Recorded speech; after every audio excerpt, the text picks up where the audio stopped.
रुड़की के कलियर शरीफ में मामूली कहासुनी को लेकर महमूदपुर गांव के पूर्व प्रधान और समर्थकों ने दरगाह के सज्जादा नशी परिवार पर जोरदार हमला बोल दिया। और इतना ही नहीं, दबंगों ने सज्जादा परिवार पर पथराव के साथ साथ कांच की बोतलों से हमला कर दिया, जिसमें 1 दर्जन लोग घायल हो गए। घायलों को सिविल हॉस्पिटल में भर्ती किया गया है, जहां पर 2 की हालत नाजुक बनी हुई है। एकदम आए चढ़ के लटर डंडे हाथ में सब कुछ वो करना, और फिर बोतलें मारी घर में फेंक फेंक के। सारे भाई सबको मार रहा है, छोटों को बड़ों को, क्या जरा जरा से बच्चे। माँ बहनें घर में बाहर बैठी, उन्हें जा जाके अंदर मेरे सर में देख लो, मेरे भी बोतल मार रखी, सीधे सामने से मारी है एकदम। कितने घायल हुए आपके आदमी? हमारे भाई 8-9 है। हालत कितनी गंभीर है लोगों की? सबकी सबसे ज्यादा ही गंभीर है सबकी।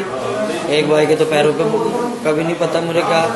सज्जादा साहब की शान में उन्होंने गुस्ताखी करी थी फेसबुक पे, उसमें कमेंट किया था बहुत बुरा उनके बारे में। उसके बाद हम लोग उनसे बात करने के लिए गए, उन्होंने हमारे ऊपर हाथ छोड़ दिया और बोतलों से, मतलब उनके आसपास कोल्ड ड्रिंक्स की दुकानें हैं वहाँ कलियर में, उन्होंने वो बोतलें बजानी हमारे लोगों पे शुरू कर दी। और फिर उनके गांव से आसपास जो दुकानें हैं उनकी, महमूदपुर गांव के हम लोग, वो लोग आके उन्होंने वो डंडे लाठे डंडों से, हम 3-4 लोग ही थे, और उसके बाद जो हमारे भाई आते रहे वो उनको मारते रहे। और हमारे घर के अंदर भी बोतलें हैं टूटी हुई कांच की, कम से कम 400-500 बोतलें उन्होंने हमारे ऊपर फेंकी। जी नियत थे बिल्कुल।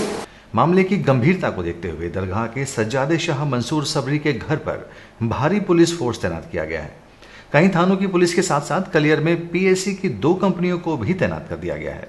सभी घायलों का उपचार रुड़की के सिविल हॉस्पिटल में चल रहा है। शाह मंसूर आजाद साबरी हैं, आप सब लोग उनसे जानते होंगे। कलियर शरीफ की दरगाह के वो मेन है, और पूरे हिंदुस्तान में जो मेला लगता है सब लोग उनसे आशीर्वाद लेने के लिए यहाँ पर इकट्ठा होते हैं। सब लोग उनसे जानते हैं, बहुत बड़ी हस्तियां हैं। उनके बारे में उन्होंने, वो मरने वाले हैं, वो बिस्तर पे पड़े हैं, वो मर जाएंगे, उनके भाइयों के बारे में सब कुछ बुरा भला कहा, जिसपे वो हमारे घर के बाहर ही की बात। हम सब लोग अपने घर के बाहर बैठे थे, मेरे छोटे भाई वहां पर बैठे थे, वो लोग आ गए और हम सबको गाली देनी शुरू कर दी। उसके बाद हम लोगों ने उनसे कहा कि ऐसा मत करो, हम लोग कानूनी रूप से मुकदमा जीत चुके हैं, इसमें हाथापाई करने का कोई फायदा नहीं है। लेकिन उन्होंने नहीं मारी और मारना शुरू कर दिया। बचाव में जब 2-4 लोगों ने मारा तो उन्होंने लाठी डंडे उठा लिए और कांच की बोतलें उठा के मारनी शुरू कर दी, जिससे बचने के लिए हम लोग घर में घुस गए।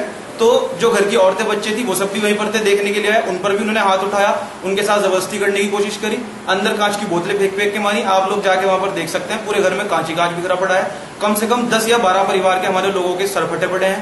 2 की हालत बहुत गंभीर है, उनको हम अभी देहरादून लेके जाने वाले हैं यहाँ से, ताकि उनको अच्छे तरीके से यहाँ पर हम ट्रीटमेंट दे सके। लॉ एंड ऑर्डर की बजी पड़ी है उत्तराखंड के अंदर। अगर इस वाले मामले को देखें, और अभी तक तो हमें लगा नहीं कि हमारा वहां पर कुछ हो सकता है। हमें अभी भी डर है कि कल को हमारे ऊपर वो गोलीबारी से भी हमला कर सकते हैं, क्योंकि जो लोग इतना कर चुके हैं, 50-60 लोग किसी घर के ऊपर आकर इस तरीके से चढ़ सकते हैं, तो आगे कुछ भी कर सकते हैं। तहरीर दिया आपने? जी, तहरीर अभी दी जा रही है सब। यहाँ पर डॉक्टर से अभी मेडिकल हो रहा है और उनके ऊपर मुकदमा करा जा रहा है। पुलिस पूरे मामले की जांच में जुटी है।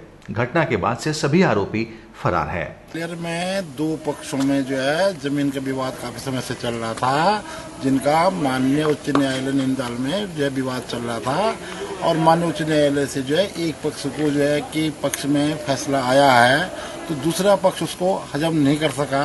इस कारण दोनों पक्षों में तनाव रहा और आपस में मारपीट हुई।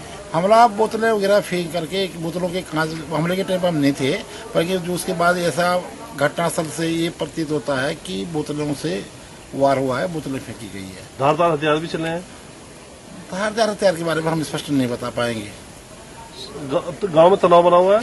गांव में तनाव बना हुआ है, नियंत्रण में है, शांति व्यवस्था कायम है। पीएसी तैनात कर दी गई है? पीएसी को बुला लिया गया, पीएसी तैनात कर दी गई है।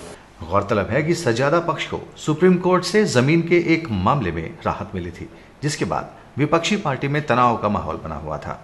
देवभूमि न्यूज के लिए रुड़की से दिलशाद खान।